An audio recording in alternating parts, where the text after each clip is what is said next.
Қайырлы күн. Бүгінгі видео алғашқы шыққан Парето заңына арналған видеоның жалғасы. Сондықтан да егер сіз ол видеоны көрмеген болсаңыз, бұл видеоны стопқа қойыңыз да, міндетті түрде сол видеоны көріп болғаннан кейін барып қана осы видеоны ары қарай жалғастырыңыз. Ал ондай болса, мен сіздерді ол видеоны көрді деп білемін, себебі Парето заңын білсеңіз ғана, бұл бүгінгі берілетін ақпарат сізге өте құнды болатын болады. Бүгінгі ақпарат ол көбінесе мынау адамдар өзін перфекционист деген қабілетті қалай жеңуіне болады. Яғни кез келген затты бір 100%-ға дейін істегім келеді, уақытымды дұрыс пайдалана алмаймын, тиімді емеспін деген секілді әртүрлі сұрақтар келеді. Сол сұрақтың жауабы осы видеода болатын болады. Әрине, өздеріңіз түсінгендей, не үшін мен алғашқы Парето видеосын көрсін деп айтып жатырмын, себебі бұл жақта да осы заңдылық жұмыс жасайды. Мысалы алайық. Ең қызығы, сіз бір саланың маманы болуыңыз керек дейік. Маманы болсын, немесе белгілі бір істі аяқтауыңыз керек. Яғни ол іс, мысалы, шкаламен есептейтін болсақ, 0-дан 100%-ға дейін. Яғни сіз 100% сол саланы игеруге тырысасыз, немесе тағы да 100%-ға дейін жеткенге дейін сіз көп еңбектенесіз. Бірақ мен сізге айтайын, ең қызығы осының ішіндегі, мысалы, 80% нәтиже көрсету үшін қалай ойлайсыздар, қанша еңбектену керек? Өздеріңіз түсінгендей 20%. Яғни сіз, мысалы, кез келген бір блогер немесе пост жазып жатқанның өзін алатын болсақ, сіз оны 100%-ға дейін жеткізу үшін, яғни фотосы әдемі, дауысы әдемі, видео монтаж деген секілді барлығын алғанда ол 100% әдемі болу керек. Бірақ оның бір 80%-ға дейін көтеру үшін сізге небәрі 20% ғана әрекет жасау керек. Ал енді қалған мынау 20%-на жету үшін, 100-ге дейін жеткізу үшін сіз қанша тағы да еңбектенуіңіз керек? 80%.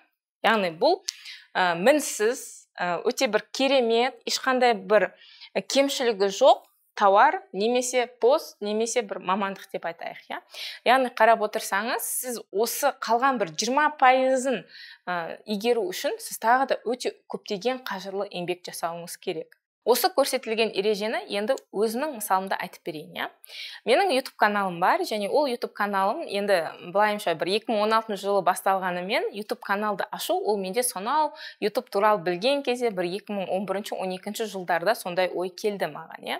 Бірақ ондай ой келгеннен кейін мен мына жақта, мысалы 100%, мына жақта YouTube канал деп жазайық. Осы YouTube канал ашу үшін мен 100%-ға не енгіздім? Мына 100%-ның ішінде менде не болды? Әрине, дауысы керемет, мықты бір видео аппарат, техника керек дедім, маған. Сосын мен ойладым, тағы да сонымен қатар менің YouTube канал жүргізуім үшін мықты сценарий, мықты ақпарат керек. Тағы да не әсер етеді? Әдемі фон болу керек.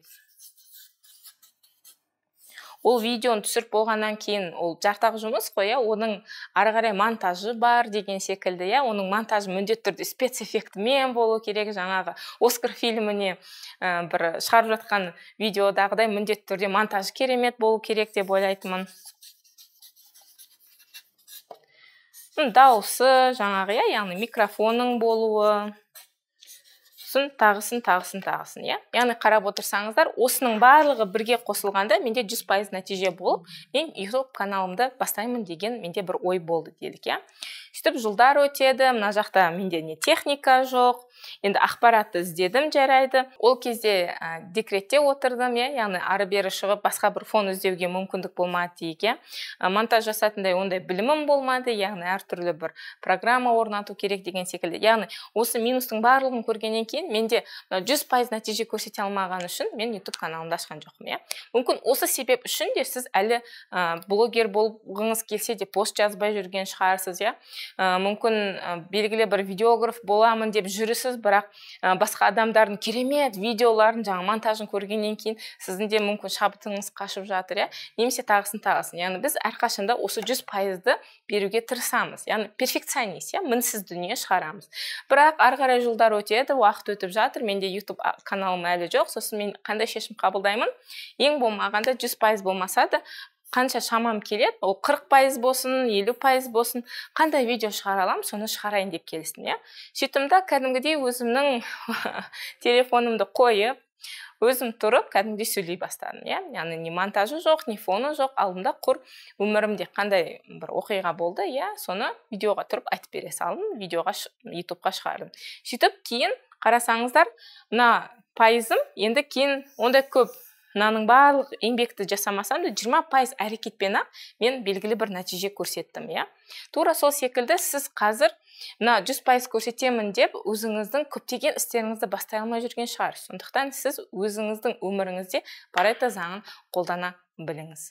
Қорытындылай келе, мына перфекционизм үшін, мінсіз дүние шығару мақсатында әлі күнге дейін алғашқы қадам жасамаған болсаңыз, немесе мынау әрбір саладағы ең мықты адамдарды көріп алып, соған іле салмаймын деп шабытыңыз өшіп жатса, иә. Әрине, мықты адамдарды білу керек, жаңағы болмасаң да ұқсап бақ деп те айтып жатады, иә. Дегенмен, бұл біздің алдыға қозғалуымызға, тиімділікті арттыруымызға бір қиындық туындап жатса, мінекей сізге шешім, иә. Яғни Парето заңын осы салада да міндетті түрде қолданыңыз. Сол кезде сіздің өміріңіз әлде қайда жеңілдейтін болады.